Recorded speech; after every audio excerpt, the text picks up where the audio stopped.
Kalau bahas pertemanan, ingat mereka-mereka yang dulu datang mengetuk hati, selalu ada, dan jadi prioritas utama, sampai di mana untuk saling sapa aja sulit rasanya. Tenang, kalian gak sendirian. Aku juga pernah kok ngerasainnya. Sebelumnya, kabar kalian gimana hari ini? Lelah? Capek? Fat atau baik-baik saja? Apapun yang kamu rasakan saat ini, everything gonna be okay. Oke, biar untuk gak lama-lama kita bahas tema kita pada hari ini, yaitu friendship. Sebelumnya, kembali lagi sama aku, Nia di Bulletproof Generation. Kita sebagai makhluk sosial pasti butuh bantuan dari seseorang. Jadi kehadiran seorang teman dalam hidup kita, even itu kita introvert ataupun extrovert, pasti butuh teman untuk sebagai pegangan atau sandaran kita. Ada teman mau banyak ataupun sedikit, percayalah, pasti membuat kita lebih baik.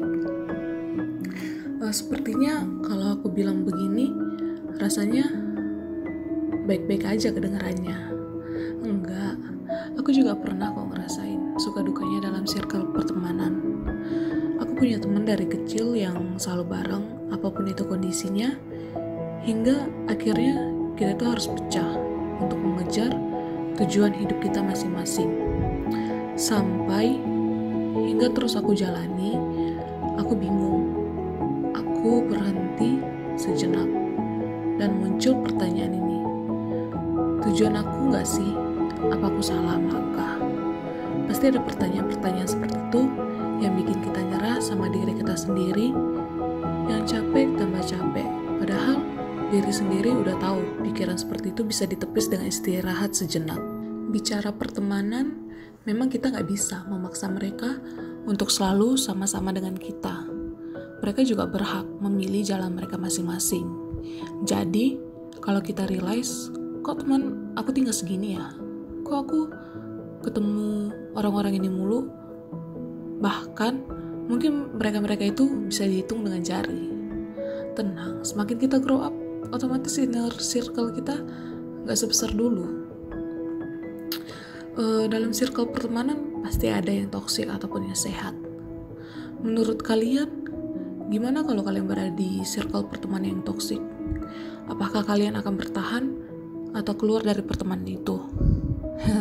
Coba kalian pikir, apakah itu membawa dampak positif atau negatif bagi kalian? Apakah kalian nyaman dengan pertemanan yang seperti itu?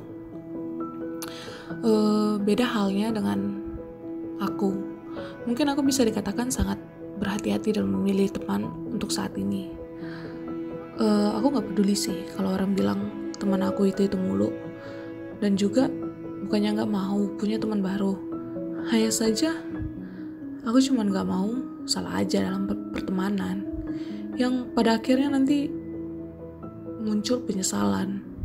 Banyak di luar sana mungkin mereka tetap bertahan dalam circle pertemanan yang seperti itu tanpa ngerasa nyaman, bahkan bisa jadi menyakitkan bagi mereka.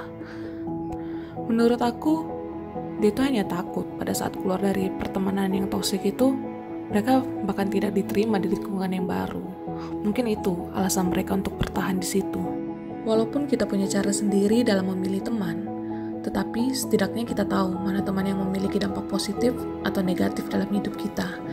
Pertemanan yang sehat merupakan pertemanan yang take and give, bukan opportunities. Ada seorang teman yang hanya mengutamakan take, dan take, yang tidak pernah give.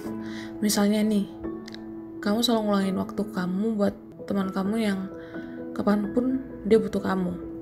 Tetapi ketika kamu butuh dia di saat kamu memang lagi down, yang butuh pelukan dia dan telinga dia untuk dengarkan cerita kamu, dia selalu mencari alasan biar dia tidak ketemu kamu.